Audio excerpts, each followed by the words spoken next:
Hey, Travis, sit down. Okay, what's up? Don't ask questions, just listen. I was going to listen. It's time for the kids' corner after all. Shh, no talking. Don't you know how to follow orders? Orders? I'm not following orders from you. Aw, why not? Because you didn't say Simon Says. Now, let's listen to the kids' corner. Fine. It's not working! What's not working, Dr. Kim? This robot dog. Watch. Sit. Roll over. Heel. Do something! It does seem to be slightly unresponsive. I can whistle for it. I can toss it a bone. Nothing. I'm not sure why you're panicking so much, Doctor. Can't we just keep working on it? We don't have any more time to work on it. The grant inspector is coming any minute to check on my progress. And if all I have to show for it is this metal dog statue, they'll defund this whole operation before you can say... The inspector. She's here. Good morning, Dr. Kim. I trust you're prepared for the audit? The audit? The audit. The inspection to make sure that the funding from those I represent have been used to their fullest potential. Oh, right. That audit. Would you like some coffee, Mrs. Director Monica will be fine. Not interested in coffee, just results. Are you going to demonstrate your research, Doctor? Or shall I tell my bosses that you have just been wasting their time and money? I'm sure the doctor would be happy to discuss the, Is this it? I have to say, I was expecting less. What does it do? Well, it's still in the testing phase, and though I have been... Is it safe to turn on? I can explain... Turn on? Yeah, the power light is off. Can I start it up? Start it up? Startup sequence activated. Program Felix Lima Indian November. Booting hard disk. State command. Ooh, it speaks. Ooh, sit. Shake hands. Looks like your robot works after all, Doctor. Fetch! I'm very impressed, Doctor. I'm sure with this report you will get all the funding you need to keep the research for a decade.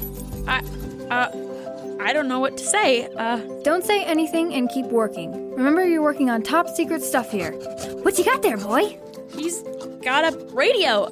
It's playing a program of some kind. Oh, let's listen.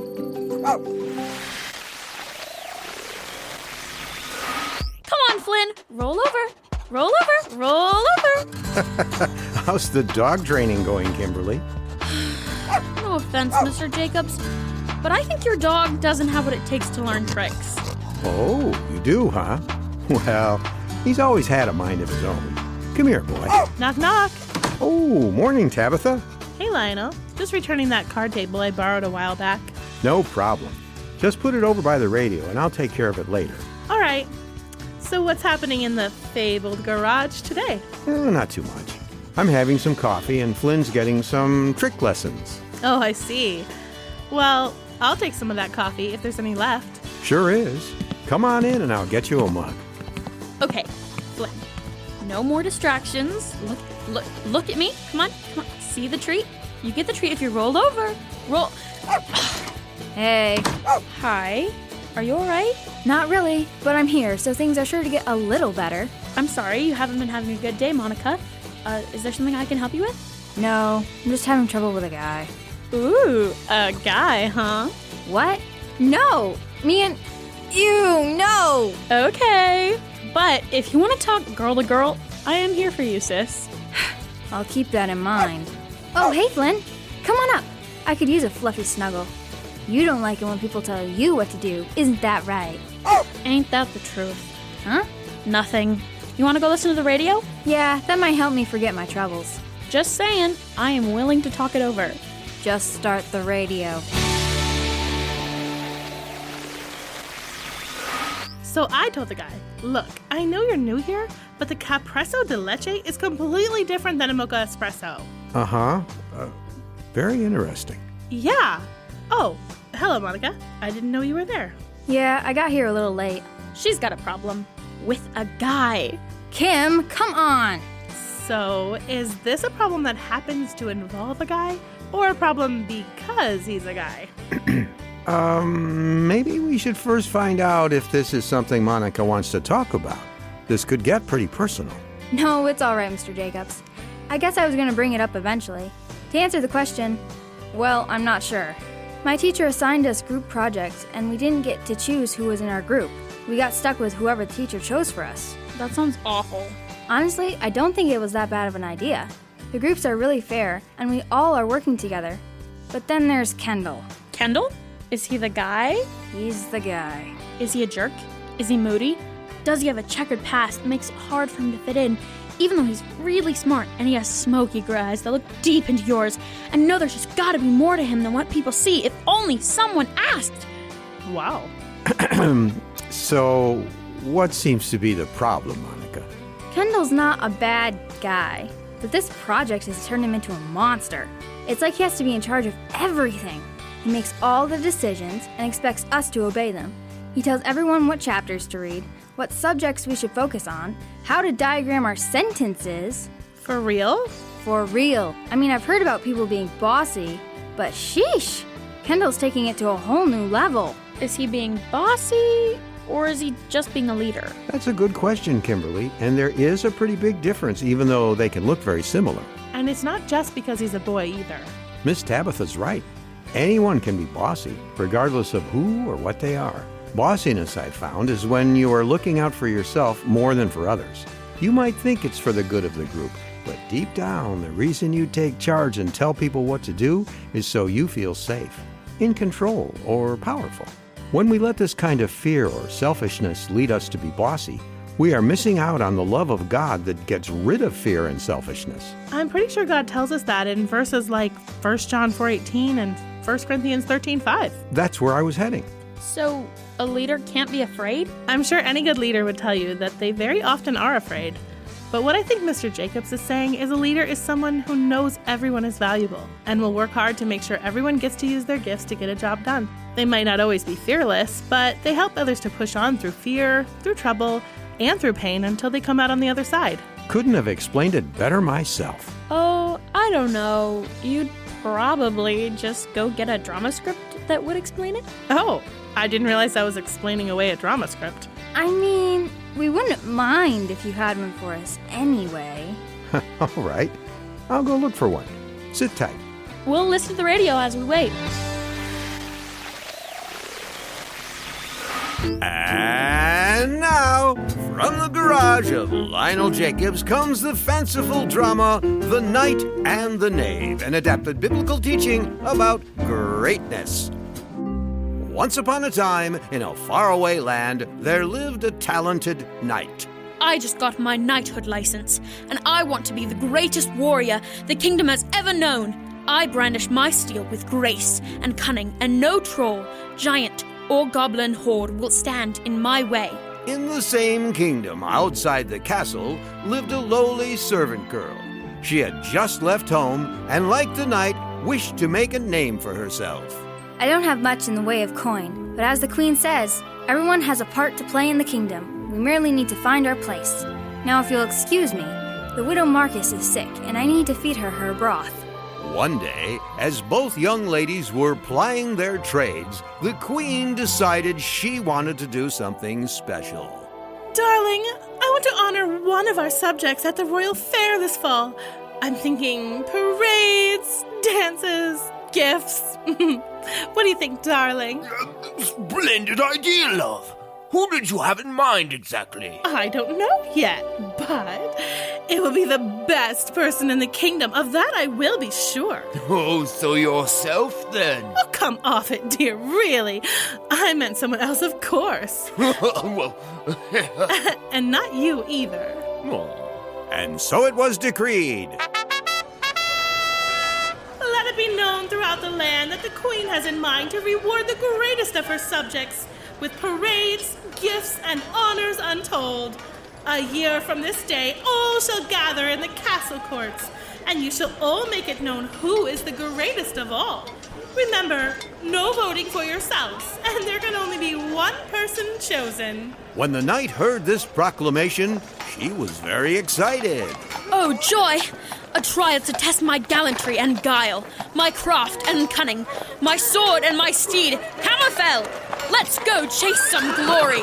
The servant girl had not paid much mind to the proclamation. She, of course, would have loved to be the guest of honor in a parade or the like, but she knew not to live with her head in the clouds. I have no chance of being deemed the greatest in the kingdom.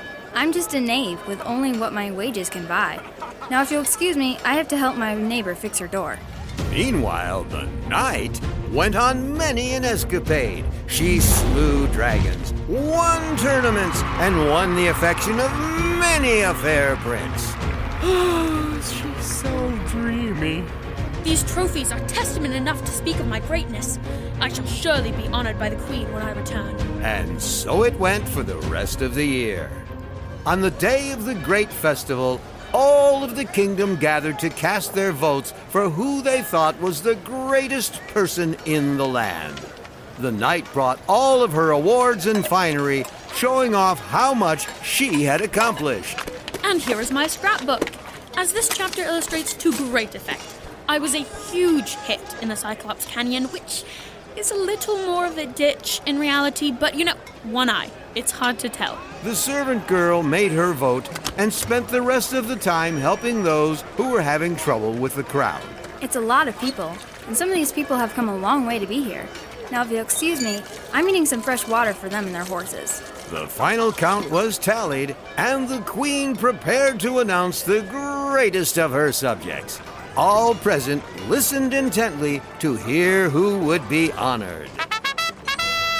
After counting up the votes, I am pleased to say that the greatest person in these lands is someone who has given her all to help my subjects. I what? I suppose I have in a metaphorical sense. She has not once thought about her own glory, but has sought to serve any who required her help. I have heard nothing but gratitude for her, from the halls of my castle to the alleyways of the Tanner's district, and after seeing her work, I know that I am excited to honor you. Me? The person behind me, surely. But that's a wall. Me? Really? The queen smiled and had the servant girl brought up to the castle, where she was celebrated and rewarded for her dedication and love for the kingdom. I suppose helping the kingdom is pretty great. Anyone want to buy some trophies? I've got a pretty cool scrapbook, going cheap. Somebody... The moral is that if we want to be great, we shouldn't do things to look good or serve ourselves. But instead, we need to do what God thinks is great. He wants us to be humble, to serve others, to be kind, and in general, treating people the way He treats them, with love, patience, and generosity. Because if you want to be the greatest, you should probably follow the example of the greatest king ever. Well, Not you, dear.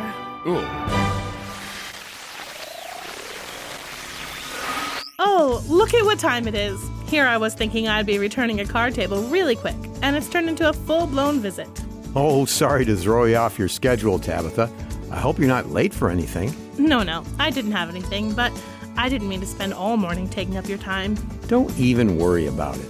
On a Saturday morning, the garage is one place where everyone is welcome. As long as someone's home. Well, yes, there is that. Mr. Jacobs, I have a question. Is it about what we've been talking about today, Monica? Kind of. Actually, it's about my problem. I still don't know what to do about Kendall.